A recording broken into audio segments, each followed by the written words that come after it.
Bonjour Jean-François Bodin. Bonjour Nicolas. Le dossier de la CLR ce matin et notamment le train de mesures adopté au gouvernement mercredi.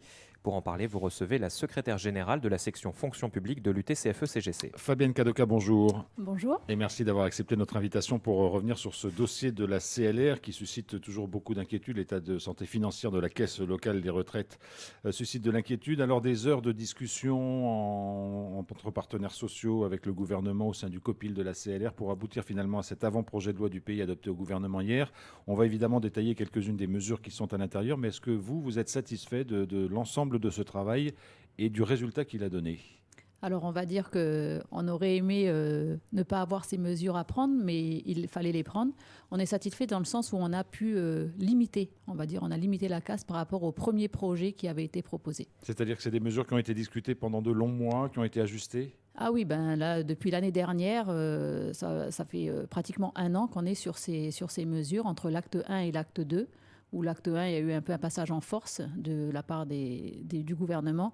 Là, l'acte 2 a été beaucoup plus consensuel.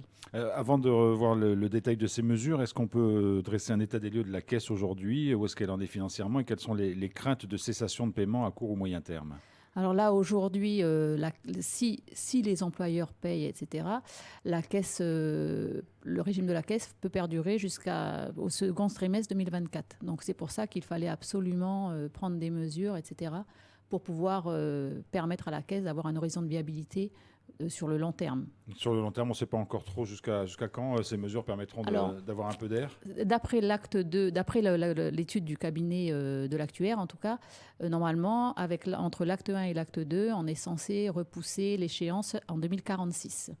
Alors, parmi les mesures, la plus emblématique peut-être, c'est celle du recul de l'âge de départ à la retraite, qui sera progressivement porté à 62 ans. C'était inévitable. Tout le monde concédait aujourd'hui qu'il fallait que les fonctionnaires travaillent un peu plus pour pérenniser le système de la CLR. Ah oui, de toute façon, on s'y attendait. En Calédonie, aujourd'hui, il n'y avait que les fonctionnaires de la fonction publique Nouvelle-Calédonie qui avaient encore cette chance d'avoir un départ pour la retraite à 60 ans.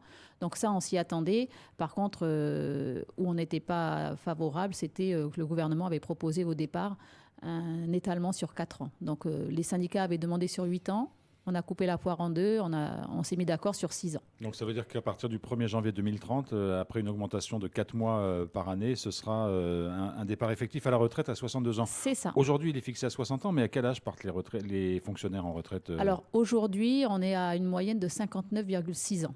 Alors qu'en 2020, on était à 58,7. Donc on voit que les mesures qui ont été prises incitent les agents à partir plus tard.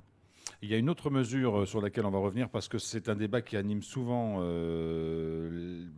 C'est un sujet qui anime souvent les débats sur cette thème-là. C'est la place des contractuels aujourd'hui. Les contractuels occupent parfois des postes de fonctionnaires, mais ils ne cotisent pas à la CLR. Ils cotisent à la CAFAT. Vous aimeriez qu'ils soient rattachés à la CLR, mais ça les enlèverait de la CAFAT. Donc c'est insoluble comme. Oui, et de toute façon, c'est ça. Le gros souci, c'est qu'on sait très bien que on va déshabiller Paul pour habiller Pierre. Mais en tout cas, nous, ce sur quoi on se bat et ce sur quoi on s'est tous mis d'accord, c'était qu'il n'est pas normal aujourd'hui que des contractuels soient placés en CDI sur des postes permanents de fonctionnaires. Qu'on prenne des contractuels en CDD pour des remplacements provisoires, etc., ça, on sait très bien. Là, pour le coup, on est d'accord. Mais de bloquer des postes de fonctionnaires, des postes permanents, là, on n'est pas d'accord. Et pourquoi ? Parce que forcément, c'est un manque à gagner pour la CLR, puisque, vous savez, aujourd'hui, le ratio cotisant-retraité, on est à 1,7.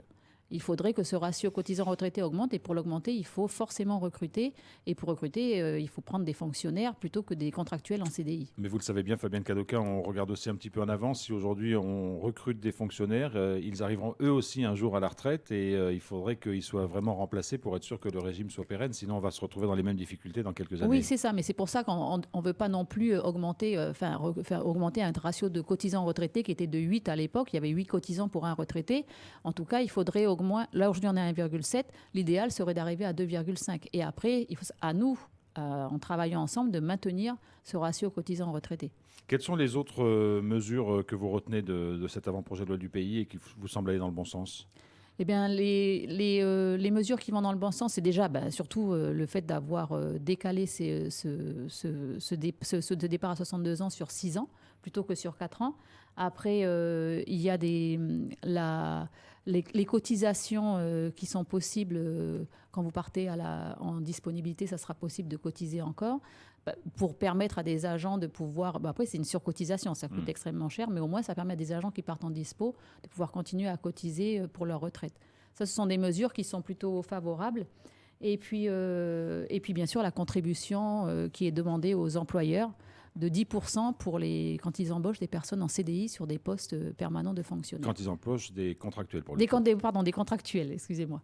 Fabienne Cadoca, le texte doit être maintenant voté par les élus du Congrès. S'il l'est, c'est ce que vous appelez l'acte 2 du sauvetage de la CLR. On a bien compris qu'il n'était pas encore suffisant. Sur quoi il va falloir travailler pour la suite pour améliorer les choses? Pour nous, pour la suite, cet acte 2 de la CLR, il est impératif qu'il soit voté en même temps que les mesures d'attractivité dans la fonction publique. Parce que ce qui rapporte le plus à la CLR, c'est et d'une, l'augmentation du taux de cotisation, et de deux, le ratio cotisant-retraité. Donc on sait très bien que là aujourd'hui, on joue sur le taux de cotisation, mais il faut aussi jouer sur l'attractivité de la fonction publique. Donc c'est pour ça que ce texte il doit passer en même temps que les mesures d'attractivité dans la fonction publique.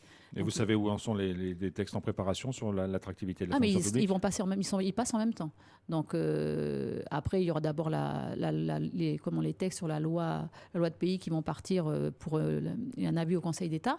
Mais en tout cas, tous ces textes-là seront vus en même temps par le Congrès. Il n'est pas question de les... De toute façon, ça a été un accord un consensus qui a été pris entre les syndicats et le gouvernement, c'est que ces textes-là doivent passer en même temps que l'acte 2. Alors vous le disiez tout à l'heure, cet acte 2, il va donner de la visibilité à la CLR jusqu'en 2046 à peu près. Mais voilà, quelles sont les autres mesures? Sur quoi vous allez travailler derrière pour pérenniser les choses? À chaque fois, comme on le fait depuis plusieurs années, à chaque fois on constate qu'on est en train d'arriver dans le mur. Alors, on arrive dans le mur soit parce que certains employeurs ne payent pas parce qu'ils ne peuvent pas ou parce qu'il y a une mauvaise gestion, soit parce que justement on a aussi le problème du déficit structurel, c'est-à-dire qu'on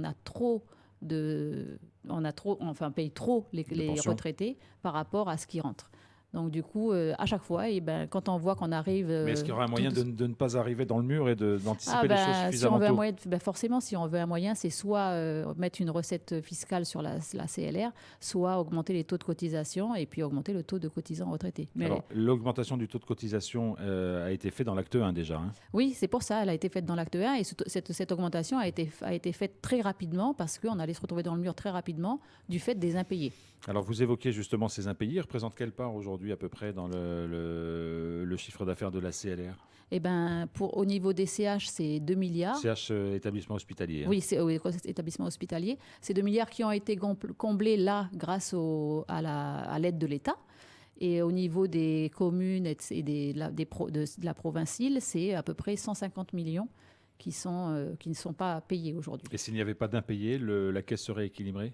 Non. De toute façon, il y a des mesures structurelles à prendre parce qu'aujourd'hui, ce sont un déficit conjoncturel par rapport aux impayés, mais il y a aussi un déficit structurel. Donc, il faut qu'on arrive à un moment donné à avoir la même somme qui rentre par rapport à la somme qui sort, quoi.